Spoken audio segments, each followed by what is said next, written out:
Glórias a Deus. Estamos iniciando o nosso segundo período, Escola Bíblica Dominical. Você que está chegando agora, nós estamos estudando o livro de Gálatas, capítulo 6. Finalizamos a aula da semana passada, antes do intervalo, falando sobre o verso 6, que diz: mas aquele que está sendo instruído na palavra, faça participante de todas as coisas boas aquele que o instrui, e fala da responsabilidade. Nós tratamos antes do intervalo, fala da responsabilidade da igreja, dos membros, com aquele que ensina. E esse versículo ele diz que você que está recebendo a boa palavra, você também tem que compartilhar com aquele que ensina as coisas boas que você vive. Finalizamos a aula dizendo que nós temos que tomar cuidado, em especial com dois tipos de abuso. Há uma regra, que é aquele que se dedica à pregação do Evangelho, e falava para você desta dificuldade do meu coração de falar sobre isso, mas que eu não posso me abster, já que as Escrituras assim o comandam, em que, a partir do momento em que eu abro mão das minhas atividades seculares para servir a Deus, servir a você com a boa semente, com o ensino, é uma palavra pesada, mas é como que é uma obrigação sua você me participar também das coisas boas que você vive. E falava que há abusos, e nós não podemos partir de um abuso para tentar mudar a norma. Sim, há pastores que abusam. Há pastores que usam os recursos para coisas indevidas. Há pessoas que não são sérias. Uma grande parcela não é séria. Mas há aqueles que são fiéis, e eu busco, dentro da minha pecaminosidade, me manter neste grupo de pessoas que estão tentando ser fiéis aos ensinos. Mas nós temos que falar sobre o abuso por parte do ministro. Lutero, grande reformador, viu no seu tempo o perigo de obedecer a este mandamento apostólico com excessiva facilidade, pois a igreja da época era muito rica devido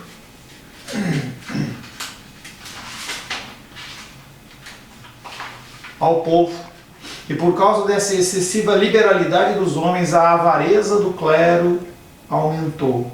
Muitos recursos eram levantados e angariados, e as pessoas elas começaram a olhar para aqueles que colaboravam, aqueles que eram abençoadores, não como pessoas, mas como números. Muitos pastores, não todos, muitos pastores mantiveram as igrejas abertas por mais tempo, independente do perigo para os seus membros, simplesmente com o objetivo de continuar mantendo a entrada de recursos. Semelhantemente hoje, embora de poucos ministros se possa dizer que são excessivamente bem pagos, não é a regra. Tá? Quando a gente pensa em jogadores de futebol, a gente pensa nesses jogadores que ganham milhões. Eles fazem parte de um pequeno universo de pessoas que ganham bem, jogadores de futebol, de basquete, esportistas. A maioria, ela padece. Então a maioria dos pastores, elas não vivem de uma maneira regalada, com mansões, pelo contrário.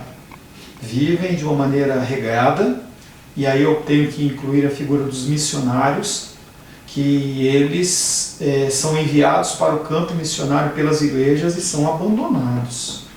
Então, essa condição de que os ministros, na sua maioria, são pagos, são bem pagos, isso é uma mentira, isso é uma imagem popular do ministro cristão, em especial no mundo ocidental. Parece que o seu emprego é confortável e seguro. Parece que é como se um pastor como eu acordasse 10, 11 horas da manhã e fosse fazer algum exercício físico, almoçasse, dormisse à tarde, e quando fosse em algum momento da semana eu acordasse e fosse preparar a palavra que eu te apresento, e não é assim que funciona. Tá? A minha rotina é uma rotina bem rígida, tá? A minha filha e a minha esposa sabem disso, eu não falo para me engrandecer, mas é até uma justiça própria que existe sobre a vida de alguns ministros, da qual eu faço parte. De alguma maneira a gente tenta justificar este emprego ou esse labor que nós temos. Então eu acordo muito cedo. Você vê isso através das mensagens, entendeu? Eu posto logo bem cedo, começo bem cedo orando pela sua vida, orando pela minha vida, leitura bíblica, buscando ensinamentos. Estou sempre à tua disposição, meu celular ele não desliga, ele está sempre ligado, então eu sempre posso atender você. Então esse vamos dizer, de emprego, eu vou usar esse termo, tá? Esse emprego ele parece confortável e seguro, e para muitos é até um bom negócio. E há certa verdade nisso. Alguns ministros cristãos eles são tentados pela preguiça, e alguns sucumbem a essa tentação de viverem desta forma. E eles estão errados. Em tempos de pandemia, nós temos que nos dedicar mais. Eu tenho feito muitas revisões de livros, eu tenho aprendido muito com isso. Começo o meu dia às 5 horas da manhã e acabo lá para as 18, 19, às vezes 20 horas, porque a minha esposa ela me tira do computador. Por isso acontece frequentemente que aqueles que não estão nesta pegada, eles se tornam indolentes e entram para o ministério apenas pelo que podem tirar dele. Você tem que tomar cuidado em relação a isso. Você tem que observar qual é o ministro, qual é o pastor que está sobre a sua vida.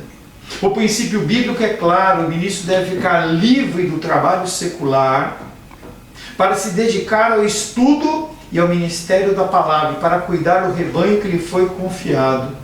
A palavra é clara, que não há como você ter dois focos.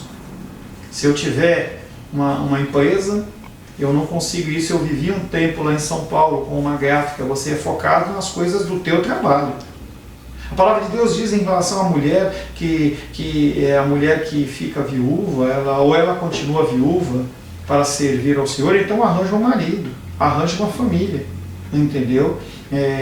O pensamento aí das Escrituras é que você não consegue ter dois focos. Ou você tem o foco da palavra, ou você tem o foco do secular.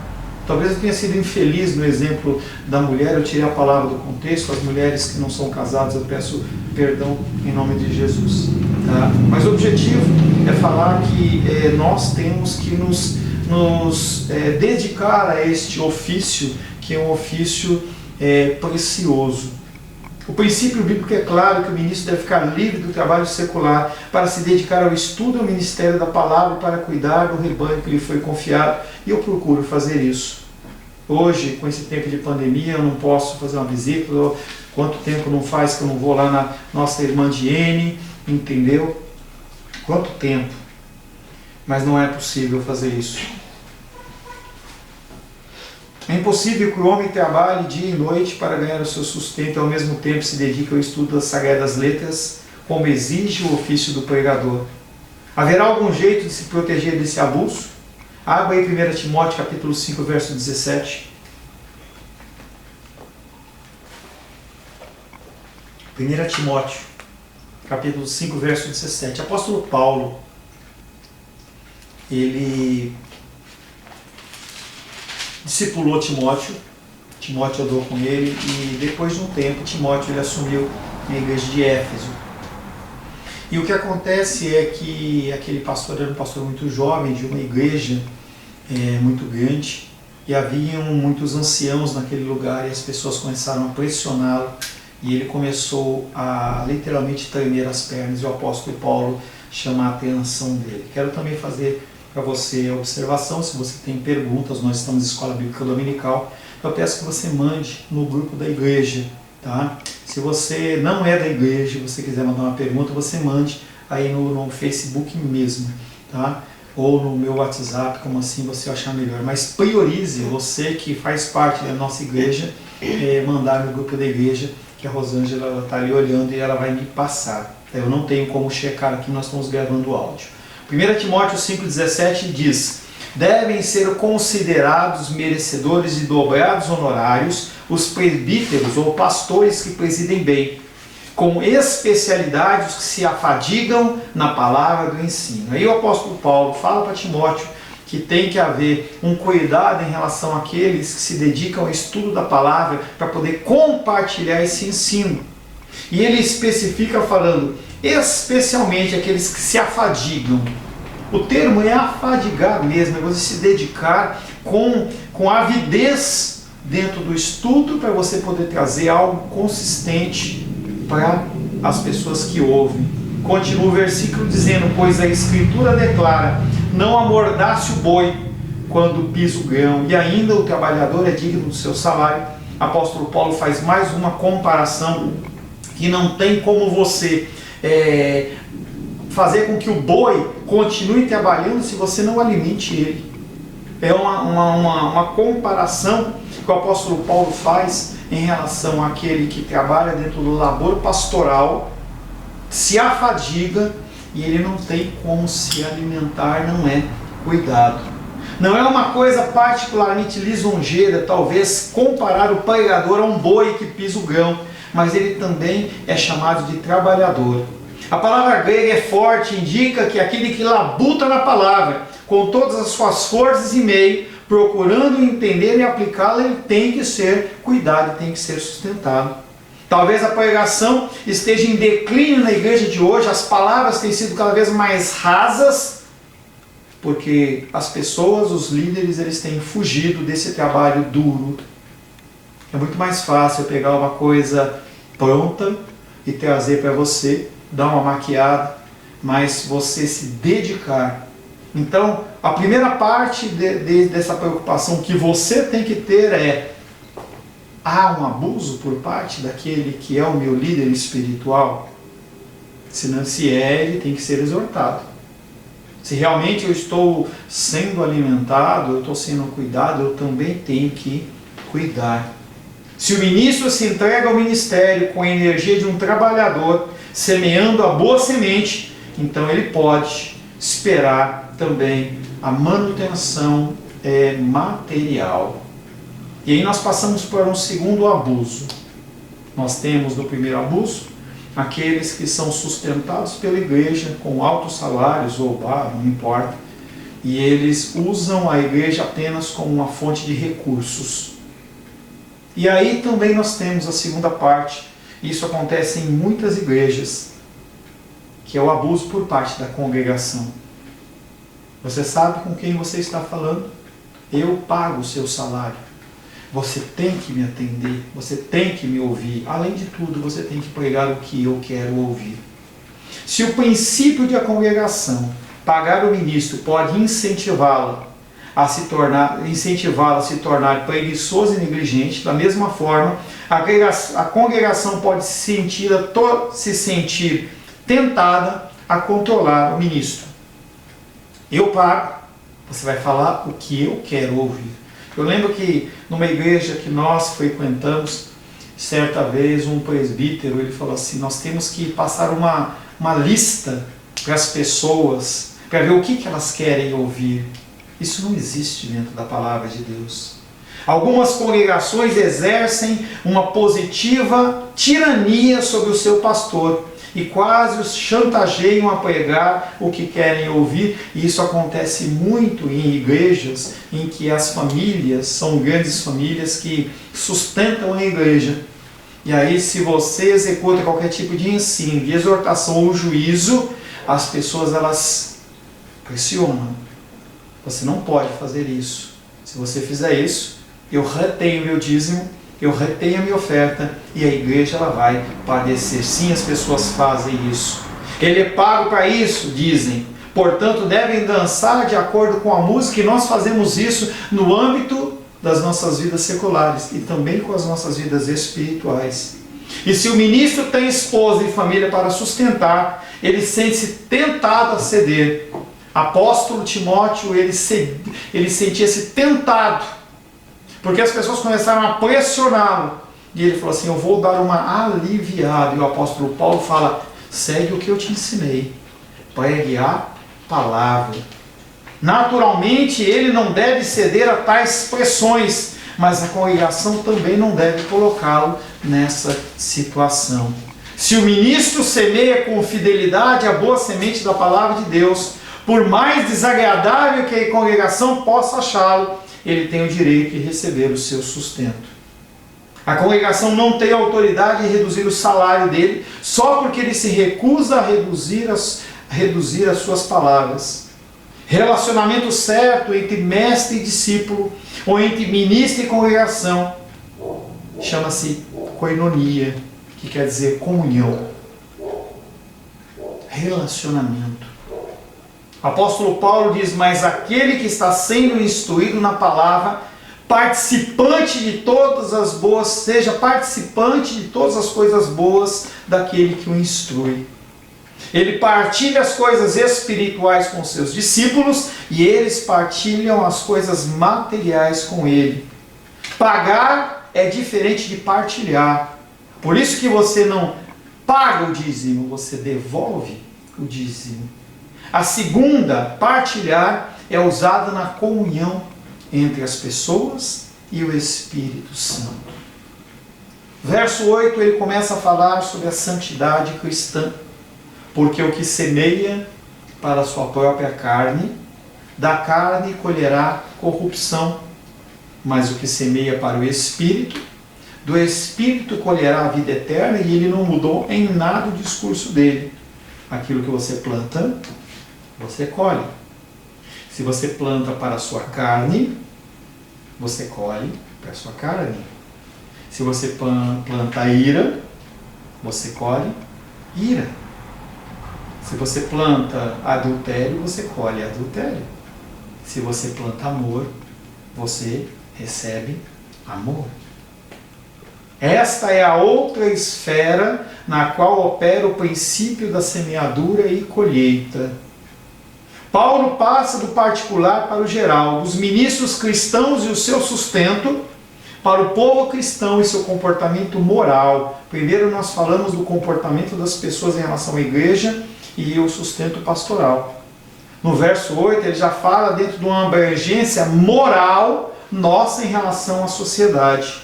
Ele retoma o tema da carne e do Espírito, o qual examinou em certa extensão de Gálatas 5, de 16 a 25, que nós já estudamos.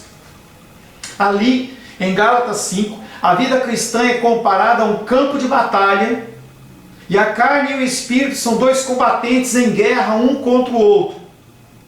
Mas aqui em Gálatas 6, a vida cristã ela é comparada a uma propriedade rural. E a carne e o Espírito são dois campos em que você pode semear. Não deve. Tudo você pode. Nem tudo te convém. Os dois campos eles estão na tua frente. Todos os dias. A todos os momentos. E você pode semear tanto no espiritual como no carnal. A nossa colheita depende de onde e o que nós semeamos, e nós já falamos da semente, da boa semente, da quantidade de semente, da forma de plantar. Também depende de onde você semeia. É um princípio de santidade vitalmente importante e muito negligenciado. Não somos vítimas indefesas da natureza, temperamento e ambiente. Pelo contrário, o que nos tornamos depende principalmente de como nos comportamos. Nosso caráter é formado pela nossa conduta, pelo nosso caminhar. Como que você forma o caráter de uma criança? Deixando na frente da televisão o dia inteiro? Ou instruindo? Como que você pode crescer no conhecimento cristão sem ensinamentos? Essa semana, o irmão ele falou assim: pastor, eu estou vendo o filme tal. O que o senhor acha? Eu acho bom.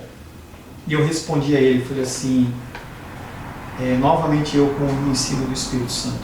Falei assim, mas eu passei para você o ensino do Espírito Santo, que é bom para você, ele já foi filtrado dentro da sua teologia, e por que você não continua? Por que você vai assistir este filme que demora 2 horas, independente da produção que seja, se é bom ou não, e não estou falando que você não pode assistir filme, em detrimento de um outro que eu já estou dizendo para você que é bom. Aí ele parou, uma pessoa ensinável, ele é um irmão ensinável, e ele parou e falou assim, vou assistir agora, e eu gostei disso. Entenda que esta colheita, essa plantação e essa colheita, você tem que tomar um cuidado enorme. Aonde você semeia? Não que o irmão ele fosse assistir 2 horas de filme e não fosse edificado, mas nós temos que saber aonde nós semear, aonde nós podemos plantar e receber mais em troca. Aonde você pode plantar a sua semente espiritual do seu tempo para você receber mais em troca. Não somos vítimas indefesas de nossa natureza, temperamento e ambiente. Pelo contrário, o que nos tornamos depende principalmente de como nos comportamos. Nosso caráter é formado pela nossa conduta. De acordo com Gálatas 5, o dever do cristão é andar no Espírito. De acordo com Gálatas 6, você não só tem que andar no Espírito, mas você tem que semear para o Espírito. O Espírito Santo é comparado ao caminho na qual andamos, Gálatas 5, e ao campo na qual semeamos, Gálatas 6. Como podemos esperar colher o fruto do Espírito se nós não plantamos no campo do Espírito? Como que você pode esperar crescer em estatura e graça perante o Senhor se você não semeia nesse campo? E eu entendo que você está vivendo um tempo difícil.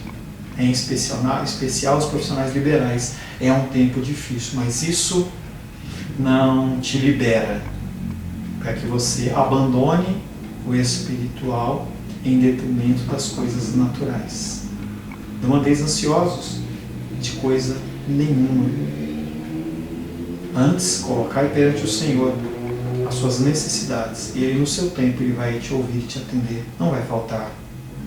Uma promessa dele não é uma promessa minha. O velho ditado é verdadeiro: semeie um pensamento, colha um ato. Semeie um ato, colha um hábito. Semeie um hábito, colha uma mudança de caráter. Semeie um novo caráter e você vai colher um novo destino. Isso é bom e também é bíblico. Vamos examinar os 2 tipos de semeadura. Você pode semear para a carne. Nós vamos começar tratando pela semeadura da carne e depois nós vamos tratar da semeadura no Espírito. Vimos que a nossa carne é uma natureza caída. A minha carne, a sua carne é uma natureza caída. Não há um ser humano na terra que não tenha uma natureza caída. Nós temos paixões e concupiscências. Falamos em Gálatas 5:24. O qual, se não for controlada, vai gerar as obras da carne. Gálatas 5, de 19 a 21. Essa natureza caída em cada um de nós existe e permanece em nós mesmo depois da conversão e do batismo. Você continua um pecador, mas um pecador redimido. Um pecador que pode dizer não ao pecado. Essa é a diferença, mas você continua pecador. Essa natureza existe em cada um de nós e permanece em nós, mesmo depois da conversão e do batismo. Esse é um dos campos da nossa propriedade rural em que nós devemos semear. Semear para a carne é trabalhar para ela, acariciá-la, aconchegá-la, em vez de crucificá-la. As sementes são principalmente pensamentos. É aqui que ocorre a grande batalha, a sua mente. Toda vez que você permite que a sua mente abrigue um ressentimento, acalente uma queixa, entretenha uma fantasia impura na autopiedade, porque é assim que nós agimos. Ai, eu vou fazer isso porque eu mereço, eu estou sofrendo tanto, então eu tenho esse direito. Toda vez que você faz isso, você está semeando para a carne. Toda vez que você permanece em má companhia, a cuja influência você sabe que você não pode resistir. Toda vez que você permanece na cama quando deveria levantar para orar, toda vez que você lê pornografia, toda vez que você assume um risco que cria dificuldades ao seu próprio autocontrole, estamos semeando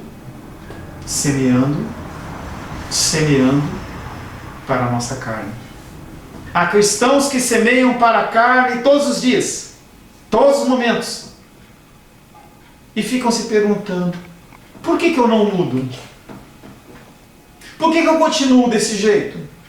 Por que eu continuo impaciente? Por que eu continuo irado?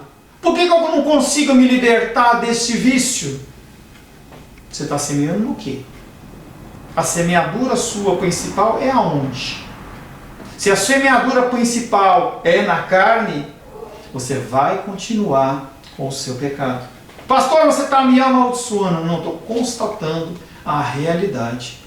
Se você é uma pessoa que tem problema com nicotina, você tem problema pulmonar, e você continua fumando, o teu destino é um câncer e a morte. Não é porque alguém amaldiçoou, é porque é a consequência natural. Se você é uma pessoa que exagera no açúcar, exagera no sal, naturalmente você vai ter problemas de pressão ou de diabetes. Se você é uma pessoa que semeia somente na sua carne, você vai colher apenas na sua carne. A santidade é uma colheita. Colher ou não colher depende de onde você semeia. Semeando para a carne, o outro campo é semear para o Espírito. Semear para o Espírito é o mesmo que pendor do Espírito. Está lá Romanos 8,6 que fala sobre essa nova tendência. Você não pende mais para cá, você começa a pender para o Espírito. E andar no Espírito, Gálatas 5, 16 e 25, nós já lemos. Além disso, as sementes são nossos pensamentos e atos.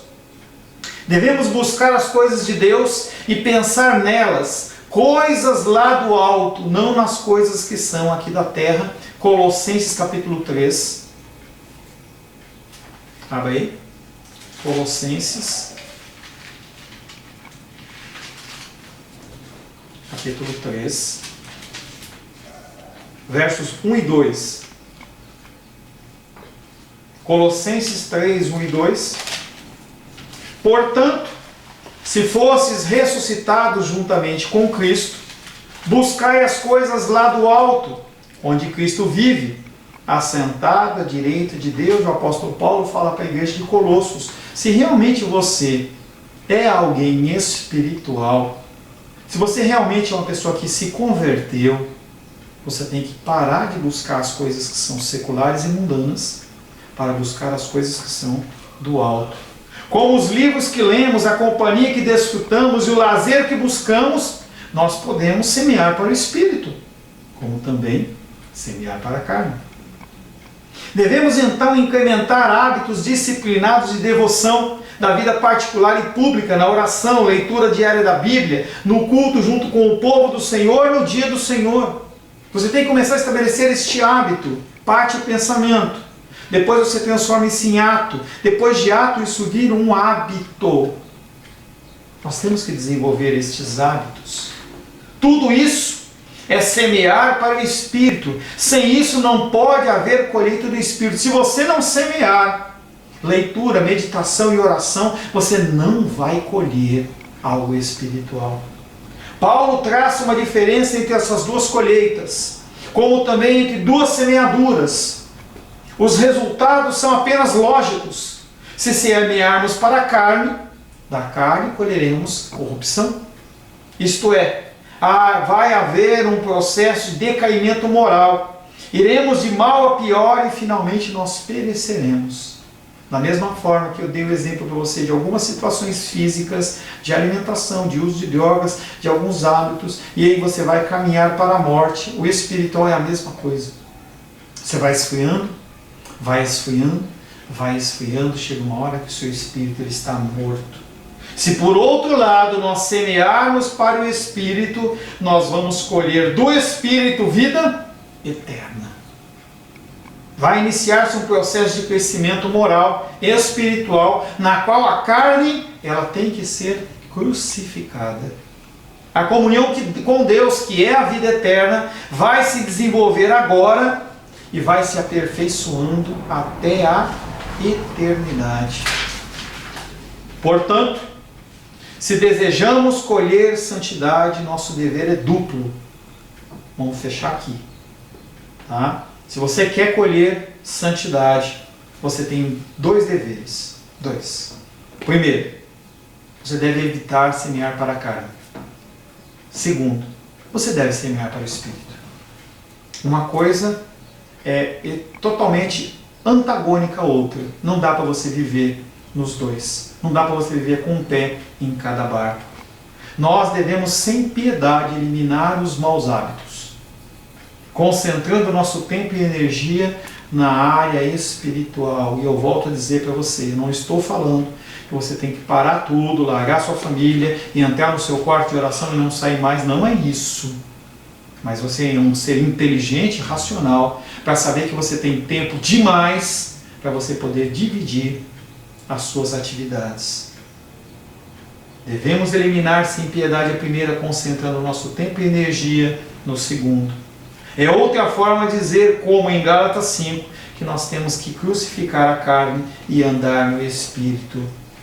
Infelizmente, não há outro meio para a sua santidade. Conforme eu já falei para você, eu oro por você. Eu oro para que Deus desperte o amor de Deus no seu coração. Eu oro para que o Senhor realmente transforme e sacuda a sua vida. Mas você tem que fazer a sua parte. Se a cama ela tem sido atrativa demais, se o relógio não tem despertado tão alto, se você não tem feito as coisas como se deve, infelizmente, por mais que eu ore por você, você vai continuar semeando na carne e cada vez mais o seu coração ele vai se esfriar. Pelo contrário, se você der ouvidos às palavras do Senhor e você semear no Espírito, quão grande colheita você vai ter.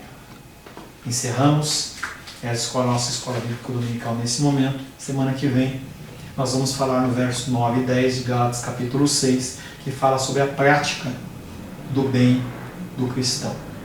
Vamos orar? Senhor, em nome de Jesus, queremos louvar o Teu nome por mais esse tempo de estudo da Tua Palavra. Que nós possamos ser moldados, transformados, segundo o Teu querer e segundo a Tua vontade. Te louvo, Pai querido, e peço que o Senhor possa nos instruir, além, Pai, das palavras, e assim, além, Pai querido, do que nós ouvimos. Abrimos o nosso espírito ao Teu Espírito, Pai, oramos em nome de Jesus. Amém. Amém.